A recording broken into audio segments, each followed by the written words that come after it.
قوم لوط ایک ایسی برائی کا آغاز کرنے والی قوم تھی جو تاریخ انسانی میں پہلے کبھی نہ کی گئی تھی۔ اس قوم نے ایسی بدکاری کا آغاز کیا جو پچھلی اقوام میں کبھی سنی گئی نہ دیکھی گئی۔ اس قوم کا کیا گناہ تھا؟ پھر اس قوم کو اللہ تعالیٰ نے کیسے عبرت کا نشانہ بنایا؟ یہ آج کی ویڈیو میں آپ جان پائیں گے۔ اللہ تعالیٰ کے نبی حضرت لوط علیہ السلام، آپ علیہ السلام کے والد کا نام حاران تھا، جو کہ آپ علیہ السلام کے بچپن میں ہی وفات پا گئے تھے۔ آپ علیہ السلام کے والد کے سگے بھائی حضرت ابراہیم علیہ السلام تھے۔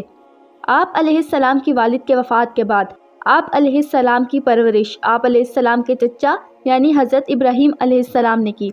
حضرت ابراہیم علیہ السلام نے آپ علیہ السلام کو بھتیجا نہیں بیٹا بنا کر پالا۔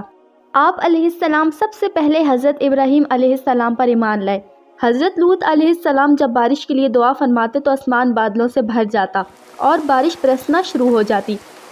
اہل سدوم کی رہنمائی کے لیے آپ علیہ السلام حضرت ابراہیم علیہ السلام کے زمانے میں نبوت پر فائز ہوئے۔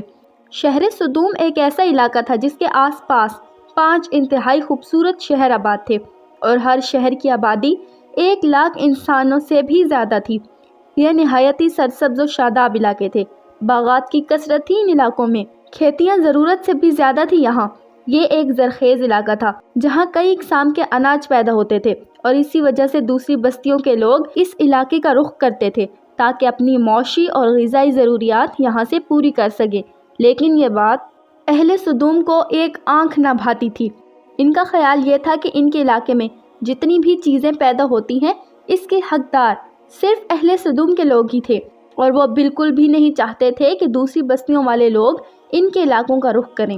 ایک دن اہل سدوم اسی مسئلے پر غور و فکر کر رہے تھے کہ آخر باہر سے آنے والے لوگوں کو کس طرح سے روکا جائے کہ اچانک ابلیس ایک اجنبی بوڑھے بزرگ کی شکل میں ان کی محفل میں آیا اور اس نے کہا کہ اگر تم ان سے پیچھا چھڑوانا چاہتے ہو تو میرے کہنے پر عمل کرو۔ اس اجنبی بوڑھے کی بات اہل سدوم نے بہت غور سے سنی۔ ابلیس نے ان سے کہا کہ میں کل بتاؤں گا۔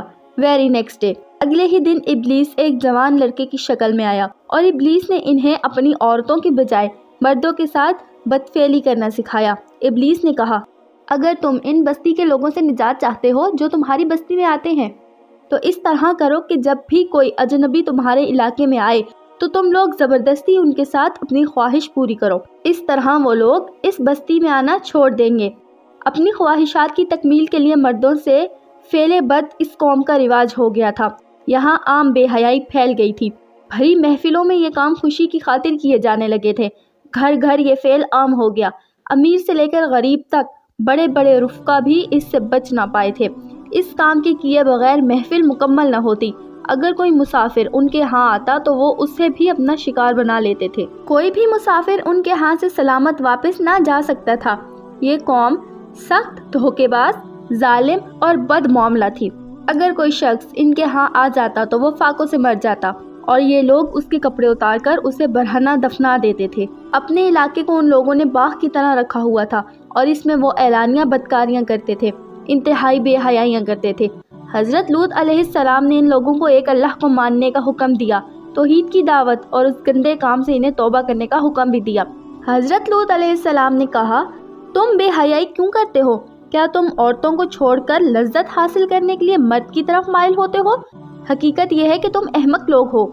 حضرت لوط علیہ السلام ان لوگوں کو رات دن نصیحت کرتے رہتے تھے، لیکن اس قوم پر ذرا برابر بھی اثر نہ ہوتا۔ حضرت لوط علیہ السلام انہیں برابر نصیحت کرتے رہتے۔ یہ قوم جب آپ علیہ السلام کے سمجھانے سے تنگ آ گئی تو کہنے لگی، اگر تم ہمیں اسی طرح برا کہتے رہے اور ہمارے کاموں میں مداخلت کرتے رہے تو ہم تمہیں اپنے شہر سے نکال دیں گے۔ آپ علیہ السلام نے ان لوگوں کو حق کی دعوت دینے کی کوششیں جاری رکھی۔ اس قوم نے حضرت لوط علیہ السلام سے کہا، اگر تم سچے ہو تو ہم پر عذاب لے آؤ۔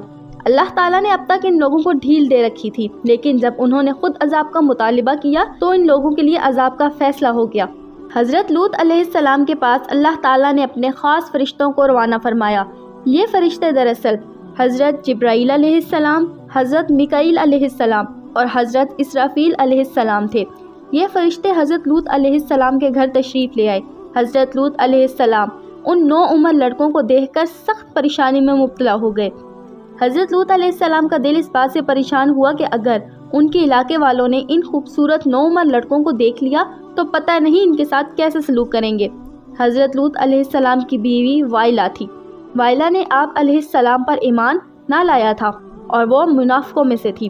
اس نے جا کر اہل سدوم تک یہ خبر پہنچا دی کہ لوط علیہ السلام کے گھر نوجوان لڑکے مہمان ٹھہرے ہیں۔ یہ سن کر تمام بستی والے بھاگتے بھاگتے حضرت لوط علیہ السلام کے گھر پہنچے۔ حضرت لوط علیہ السلام نے ان سے کہا، اے قوم، یہ جو میری بیٹیاں ہیں یہ تمہارے لیے جائز و پاک ہیں۔ اللہ سے ڈرو اور مجھے میرے مہمانوں کے سامنے رسوا نہ کرو۔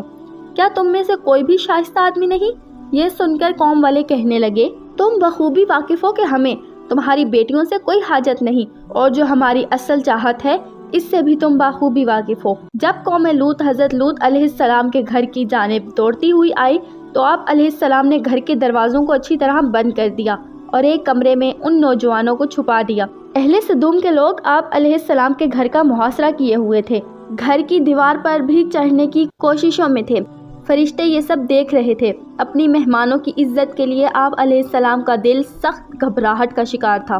جب فرشتوں نے حضرت لوط علیہ السلام کو اس پریشانی میں بے بس دیکھا تو حقیقت سے پردہ اٹھاتے ہوئے فرمایا، اے لوط علیہ السلام، ہم تمہارے رب کے بھیجے ہوئے فرشتے ہیں، یہ لوگ ہرگز تم تک نہ پہنچ سکیں گے۔ اب بھی کچھ رات باقی ہے تو اپنے گھر والوں کو لے کر چل دو اور تم میں سے کوئی شخص پیچھے مڑ کر نہ دیکھے۔ اہل سدوم حضرت لوط علیہ السلام کے گھر کا دروازہ توڑنے کی بھرپور کوششوں میں تھے۔ حضرت جبرائیل علیہ السلام نے باہر نکل کر اپنے پر کا ایک کونا انہیں مارا، جس سے ان سب کی آنکھوں کے ڈیلے باہر نکل آئے اور بصارت ضائع ہو گئی۔